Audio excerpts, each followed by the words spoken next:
ஆம்பளைக்காக இங்க என்னங்க நடக்குது இந்த பூமியில? யாருங்க இருக்கு அந்த ஆம்பளைக்கு? சம்பாதிக்கிறப்பெல்லாம் என்னதான் செய்யற நீ?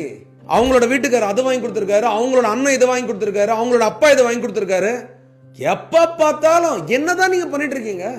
என்னதாங்க பண்ணீங்க என் குடும்பத்துக்காக? இது வரைக்கும் நீங்க ஏதாவது ஒண்ணு சொல்லுங்க இந்த குடும்பத்துக்காக பண்ணீங்கன்னு. உங்க வீட்டுக்காரர் எங்கெங்கெல்லாம் கூட்டு போறாரு தெரியுமா டூருக்கு? ஆம்பளைனா இது செய்யணும், ஆம்பளைனா அது செய்யணும், ஆம்பளைனா குடும்பத்துக்காக உழைக்கணும். ஆம்பளைக்குன்னு ஒரு மனசு இருக்குங்க, யாருக்கா தெரியுமாங்க? ஆம்பளை ஒரு உயிருங்க, ஏதாவது ஒரு மரியாதை இருக்காங்க. ஒரு பொண்ணு அழுதா நம்பிடு, ஆனா ஒரு ஆம்பளை அழுதானோ நடிப்பான். ஆம்பளையோட வலியை புரிஞ்சுக்கிறதுக்கு இந்த பூமியில யாருங்க இருக்கா? ஒரு ஈ காக்கா கொடுக்குற உரிமை கூட அந்த ஆம்பளைங்களுக்கு இல்லைங்க.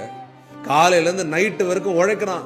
எப்ப பார்த்தாலும் சின்ன வயசுல இருந்து என்ன சொல்ற சொல்லி சொல்லி வளர்க்குறாங்க. நீ தாண்டா அக்காவை பார்க்கணும், நீ தாண்டா தங்கச்சியை பார்க்கணும், நீ தாண்டா அக்கா கல்யாணம் பண்ணி வைக்கணும், நீ தாண்டா தங்கச்சி கல்யாணம் பண்ணி வைக்கணும், நீ தான் குழந்தைங்களை வளர்க்கணும், நீ தான் பாத்துக்கணும்.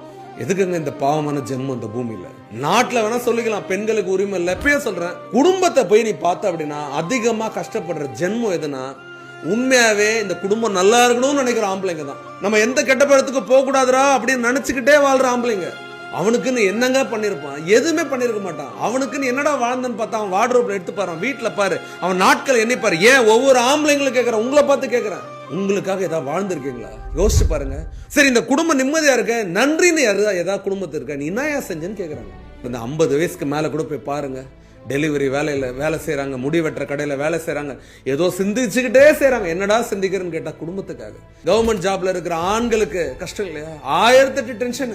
பாவங்க அந்த போலீஸ்கார ஆண்கள்லாம் காலையில இருந்து நைட் வரைக்கும் நிப்பாங்க. குடும்பத்துக்காக நீ என்னையா செஞ்சேன்னு வீட்டுல போய் கேட்பாங்க. எதுக்காக அங்க நிக்கிறான்னு கேட்டா அந்த சம்பளம் தாங்க ஃபீஸ், அந்த சம்பளம் தாங்க வீட்டுல இருக்க நிம்மதி, அந்த சம்பளமும் அந்த கான்ட்ராக்ட் தாங்க வீட்டுக்கான பவர்.